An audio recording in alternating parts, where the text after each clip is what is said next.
C'est compliqué de supporter l'Olympique Lyonnais. Hein. C'est très dur. C'est très dur. Moi, j'avais une saison tranquille. J'étais déçu dès le début, j'ai compris, départ de Peter Bosch, j'ai vu l'administration sportive, j'ai vu ils ont ramené Laurent Blanc. Alors ceux qui étaient contents parce qu'ils ont imaginé Laurent Blanc du Paris Saint-Germain, bon, je savais quand tu te renseignes un petit peu, voilà, si le seul club que tu as après le PSG c'est El Rayam, frérot. Donc moi j'étais bien sur une saison comme ça. Il n'y avait rien à jouer, la Coupe de France ils nous ont un petit peu maintenu, un petit peu d'espoir, mais ils se sont cramés donc ils sont revenus à la normale, pas d'Europe. Dans le club, on avait une politique de recrutement éclatée. Textor qui devait faire des changements qui finalement a rétropédalé. Un Aulas qui dit moi je quitterai jamais l'OL. Un club qui face à l'OM avait l'occasion de pousser un peu plus sa course vers une potentielle qualification à l'Europe. Ils se sont chiés dessus, j'avais une bonne saison moi. Et il a fallu qu'ils nous ramènent ce match. Il a fallu que Lille et Rennes se foirent un petit peu ce week-end.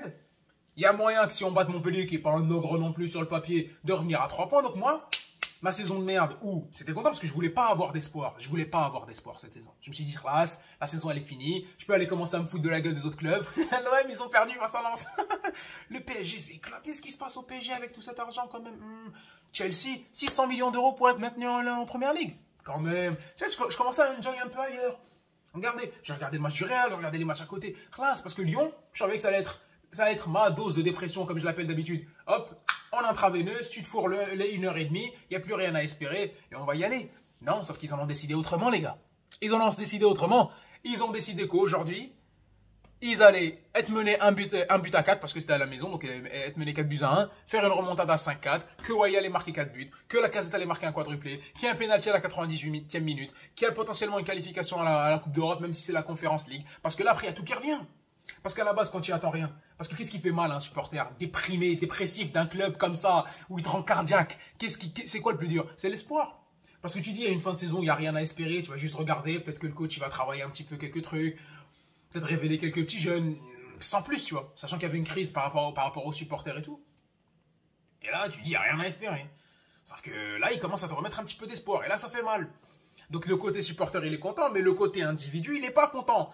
Parce que c'est ma tranquillité d'esprit qui est pas bien. C'est ma tranquillité d'esprit qui est pas bien. Parce que maintenant, je commence à y croire sérieusement. Bon, on va débriefer le match sérieusement.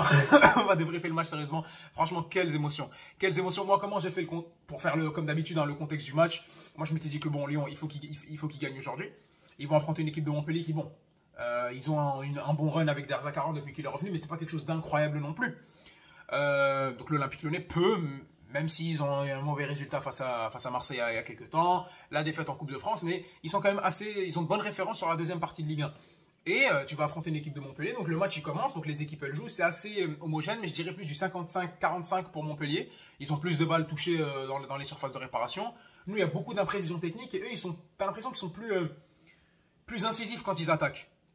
Même s'il n'y avait pas d'action ultra dangereuse, etc., mais ils étaient plus incisifs. Nous, il y avait beaucoup de problèmes où les joueurs de l'Olympique Lyonnais rater certaines actions. Il y avait des imprécisions techniques entre Cherki, Lacazette qui se retrouvait à remonter très haut, enfin à descendre très haut. Vous avez compris, en milieu de terrain, à redescendre pour essayer de combiner un petit peu, c'était pas évident. Un Malo Gusto complètement aux fraises offensivement. Et malgré ça, on réussit quand même à ouvrir le score. Centre de Cherki, Barcola, Lacazette qui ouvre le score. Et moi, je me dis, c'est bon, 1-0. Maintenant, maintenant c'est bon, le plus dur est fait. Maintenant, tu vas essayer de jouer parce que c'était compliqué pour Lyon de revenir au score. C'était compliqué de revenir au score, de regagner. Il y avait une stat, je crois que même avant le match de Lille, où incroyable, où tu es mené 3-1, tu mets 3-3, grâce au doublé de Lacazette qui rentre après la blessure. Lyon ne gagnait très peu de matchs, ou avait très peu de chances de gagner le match, selon les statistiques à ce moment-là, une fois qu'ils étaient menés. Sauf que là, tu dis, bah, c'est une équipe qui manque de confiance, surtout quand tu vois la nature des buts, parce qu'après, il y a Le Penant qui fait une erreur, un but, Le Penant qui fait une deuxième erreur dans la même minute. 2-1, je me dis, oh. Tu rentres à la mi-temps, tu reviens, Péno, Wai qui te met le triplé, t'attends même pas quelques minutes. Quadruplé de Wai entre la 40e et la 53e minute. Effectivement, il y a 7 minutes de jeu, il met un quadruplé. Parce que les 5 minutes de temps additionnel, et allez, on va dire le un quart d'heure. Le un quart d'heure. J'ai mal calculé, c'est normal, je suis encore sur tension. En un quart d'heure de jeu, il te met un quadruplé, je me dis, mais c'est aux fraises. Mais tu dis, il y a peut-être moyen. Il y avait une petite voix qui me parlait du supporter. Je dis, imagine, on revient à 5-4. Mais c'est la petite voix qui revient tout le temps. C'est la voix de l'espoir. Tu la prends, tu la dégages. Mais je me suis dit, tu sais, Montpellier, comment ils ont inscrit leur but, c'était pas des actions incroyablement construites. Tu sais, c'est un péno, ok. 2 heures défensives flagrantes. 3 même. Et la dernière, c'est sur un contre où ils sont trop avancés, ils n'arrivent pas à gérer la profondeur. Il fait un super travail sur Lopez qui est obligé de sortir comme un fou, mais il n'a pas le choix parce qu'il les laissé seul. Donc, tu sais, ils n'étaient pas ultra dangereux. Je dis là, le plus dur, c'est qu'ils vont défendre derrière, un 5 bien compact, enfin un 11 carrément. Tu dis, bah, ça va être compliqué. Mais Lyon, je les voyais, ils manquaient d'efficacité, mais il y avait des bonnes idées derrière le jeu. Là, tu as l'entrée de Jeffinho et ça commence à jouer. Super travail, bon, c'est avant l'entrée de Jeffinho, mais super travail Thiago Mendes qui envoie Barcola pour la casette 4-2. Et là, tu dis, l'odeur du sang. Est-ce qu'ils vont mettre de l'espoir? Est-ce qu'ils vont commencer à me pousser à y croire? Tu crois pas trop? Hop, coup de casque de Lovren, 4-3 et là c'est bon. Là c'est fini, hein, les délires de ah oui, non mais s'il perd, ça peut faire un électrochoc, une pareja parce qu'il est là, Textor, il y a la banderole. Moi je commençais déjà à 4-1, je commençais déjà à voir Chirou et Ponceau dégagés. Tu dis voilà, 4-1 à domicile face à une équipe pas ouf. C'est l'équipe Lyon, ils avaient montré un visage merdique. À ce moment-là, tu dis, oh, l'entraîneur, en plus, ça se voit qu'il n'y avait aucune maîtrise sur le match, les supporters qui boycottent, tout était prévu, présent, tout était là pour qu'il y ait changement sportif à la fin de saison. Donc, à la limite, quand on était à 4 ans, on s'est dit, c'est bon. Quand ils ont marqué le 4e, là, il n'y a plus de chance de revenir, on y va. Sauf quand ils mettent 4-2 et qu'ils mettent 4-3, là, il n'y a plus les calculs de pourquoi pas ça dégage. Là, t'es supporter, tu penses même plus à la 5e place. Là, tu penses à gagner. C'est le but. C'est le but. Le but, comme dirait Elton Mokolo, est le meilleur des motivateurs. Tu peux me faire le speech que tu veux. S'il y a but, ça passe pas. À ce moment-là, il y a 4-2, il y a 4-3, il y a l'égalisation de Barcola qui est refusée pour hors-jeu. Tu as le poteau de Mavididi, le défenseur, je me suis trompé, le défenseur montpelliérain avec Barcola sur le centre de Cherki qui a ça de faire le 4-4. Et là, la tension, elle commence à monter. Tu as 4 buts à 3, tu as envie de revenir, tu vois le temps qui défile. Moi, je commence à y croire. Je me suis dit, bon, ils ont mis les buts assez rapidement, on peut peut-être y aller. Ça travaille. Cherki, très très frustrant. Même il était frustrant. Voilà, vous le dire, le mot était frustrant, il a commencé à déjouer un petit peu. Excellent travail de Barcola sur le côté. Lacazette qui remet le 4-4, là, le stade il s'emballe. Et là c'est fini, là il faut aller chercher la victoire. Là je vous promets, je pense même plus à la 5e place. Je pense pas à la 5e place, je pense plus à rien. Je suis supporter, l'appel du sang, t'es un lion, j'ai vu une proie passer, on va la capter. C'est tout, là il faut aller gagner. Encore une fois, tu sens, il n'y a pas de maîtrise. C'est-à-dire que l'Olympique Lyonnais, il n'y avait pas de plan, il n'y avait rien. Ils y sont allés au coucougnettes, au cojones. Ça joue, il y a une attaque, on a quand même fini avec une attaque. Jeffinho, Barcola, Lacazette, Cherki, avec Thiago Mendes qui a créé en double pivot, qui essayait de gérer éventuellement les longues balles. Et il y avait Koumedi qui était rentré, un gamin de 19 ans, ou 18 ans, ou 17 ans, je crois, non, c'est 18-17, qui rentre pour essayer de gérer Mavididi, qui était très très actif sur son côté en contre. Donc, tu te dis à ce moment-là, mais comment ils vont faire finalement pour revenir? Ok, on a marqué et tout, mais là, c'est du 4-4, les autres, ils sont sur une tension absolue, ils doivent défendre. Toi, t'as pas des grosses réussites, tactiquement, il n'y a rien, parce que le coach, il n'y a rien. Moi, je l'ai vu comme ça tout le match. Tactiquement, il n'y a rien. Techniquement, t'as que Lacazette qui gère un petit peu, les autres, ils essaient de tâter un petit peu la balle. Mais ils sont de plus en plus insistants, ils commencent à montrer un peu de caractère. Le centre à la dernière minute, la frappe de Barcola qui passe à ça, et je me dis, merde, on était à rien de faire une remontada historique. T'aurais pu revenir à 5-4. Sauf que là, penalty pour Lacazette, contre-pied parfait, 5 buts à 4, le stade s'emballe et c'est fini. À ce moment-là, moi je suis content, je suis comme un ouf. Bien sûr, je suis supporter lyonnais. Tu fais une remontada, déjà c'est pas donné à tout le monde. Tu reviens de 1-4 à 5-4 à domicile, quadruplé de Lacazette. Enfin, c'est un joueur qui t'a offert un quadruplé aussi. Le match il est historique, ça te rappelle des vibes de Marseille, Lyon, le 5-5 en 2010. À ce moment-là, mais tu dis c'est bon. Donc tout est régalé, sauf qu'à ce moment-là, tu as le côté, objectif de l'analyste foot qui remonte comme ça. Ok, tu as gagné 5-4.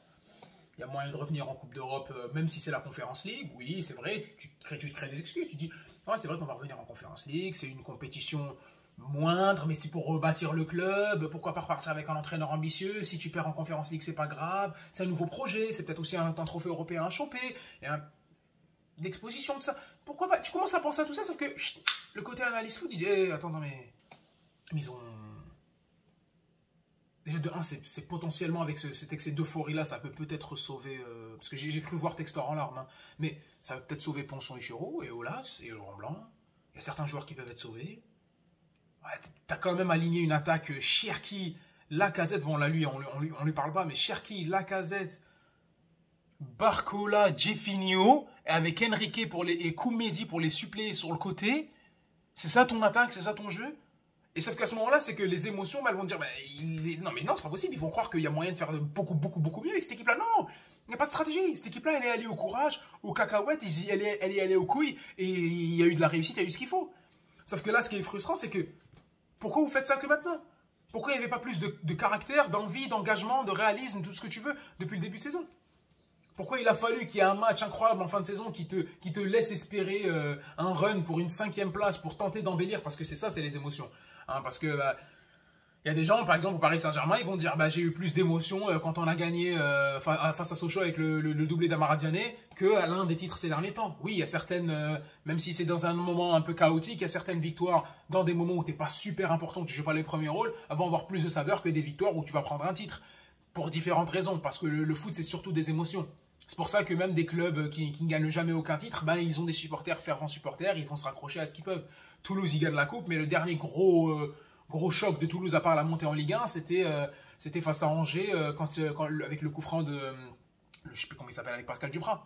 Le coup franc à la dernière minute. Oui, il y a des émotions, tu leur dis ça, ou la Coupe de France, il y a peut-être moyen qu'ils disent ouais, mais le maintien. Donc pour l'Olympique Lyonnais, c'est ça, c'est triste. Tu dis ok, avec l'euphorie, peut-être la course à la 5e place va créer l'euphorie, tu dis ouais, ils ont réussi à le faire, c'est incroyable et tout. Mais non, c'est-à-dire qu'à ce moment-là, moi j'oublie pas. Moi, j'oublie pas que ce club-là est très mal géré, j'oublie pas qu'il y a une politique de recrutement éclatée, j'oublie pas que c'est des joueurs qui ont pris en puissance cette année, un Cherki, même s'il reste énormément de travail à faire sur lui, un Barcola qui s'est retrouvé double ou triple passeur aujourd'hui, un Cacré qui essaie de prendre un peu plus ses responsabilités, mais on ne sait pas si c'est un 6, c'est un double pivot, c'est un 8, ou on lui demande même de jouer 10, des fois il dépanne avec des appels sur le côté, un Lacazette qui est trop esselé, qui était habitué de jouer en 4-4-2 très performant, là il est seul, tu sais pas ce que devient un Amin Sarr ou un Jeffinho, ça il y a tellement de trucs dans cette équipe-là où moi, ce retour à 5-4, il effacera pas tout. J'ai pas fait 10 minutes de débrief où j'étais content, j'ai essayé de faire une petite mise en scène où, ok, en tant que supporter lyonnais, ça m'a donné la trique pélo, tu vois, on va le dire. Je parle comme eux, mais je suis né à Alger, hein, laisse tomber. Mais ça m'empêche pas d'être réaliste. Et ça va être quoi finalement les suites avec cet Olympique Lyonnais-là? Et là, ça va être intéressant. Est-ce que quelqu'un comme John Textor pourra avoir la lucidité nécessaire pour se dire, ok, c'est quelque chose de très beau qui est arrivé. Ça ne peut arriver qu'au foot, lui qui est habitué au sport américain. C'est rare de voir une plus petite équipe. Un David contre Goliath, ça existe pratiquement que dans le football.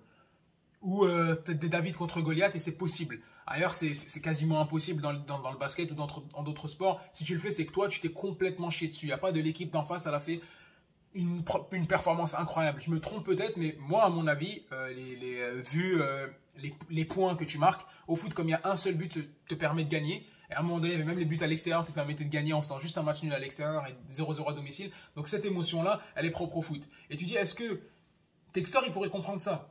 Est-ce que Textor, il pourrait comprendre ça? Est-ce que ça lui permettra quand même de ne pas perdre de visus qui doit changer dans ce club-là? Parce qu'aujourd'hui, le retour, il n'est pas fait par une tactique incroyable, par des joueurs super forts, par une politique sportive ou même avec des joueurs moyens, tu as réussi à développer quelque chose. Non, ça a été fait parce que les joueurs, ils ont dit à un moment donné, on va y aller, on va essayer. Tu as un capitaine, tu as le général Lacazette qui t'a emmené jusqu'au bout. Tu as de la réussite, tu as le péno à la dernière minute. Donc ok, c'est très bien d'un point de vue des émotions, mais factuellement, il y a énormément de choses à faire et ça serait très très très intéressant de voir comment John Textor va évoluer là-dessus. En tout cas, nous, en tant que supporters lyonnais, on reste contents. Quadruplé du général qui nous mène encore un peu plus loin. Et là, ça peut être intéressant parce que tu dis, s'il est dans de bonne forme comme ça, ça peut être une victoire fondatrice. Peut-être pas pour cette saison, moi j'y crois plus cette saison, mais pourquoi pas la saison prochaine? Tu diras, oh, peut-être aller chercher cette Coupe d'Europe et qui nous permettra peut-être d'aller encore plus loin. Donc je reviens à ce que je disais au début. Ben oui, le foot, c'est ça, c'est le cirque.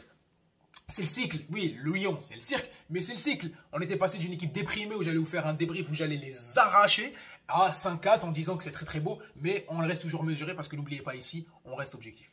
Bref, j'espère que vous avez apprécié la vidéo. J'ai tenté un format un peu différent où je m'ouvre un peu plus, où j'essaie d'être un peu plus marrant qu'un débrief en essayant vraiment d'être très très très objectif. Là, j'ai essayé d'être un peu plus smooth. J'espère que vous avez apprécié la vidéo. Dites-moi ce que vous en pensez aux supporters lyonnais qui passent par là. Et on se dit très très vite au prochain match de l'Olympique Lyonnais. Et qui nous offre peut-être, pourquoi pas, la fin de saison qu'on attend. Hein? Keep the faith, comme dirait Romain Molina, je ne sais pas pourquoi je sors ça. Et on se voit très vite, allez l'OL.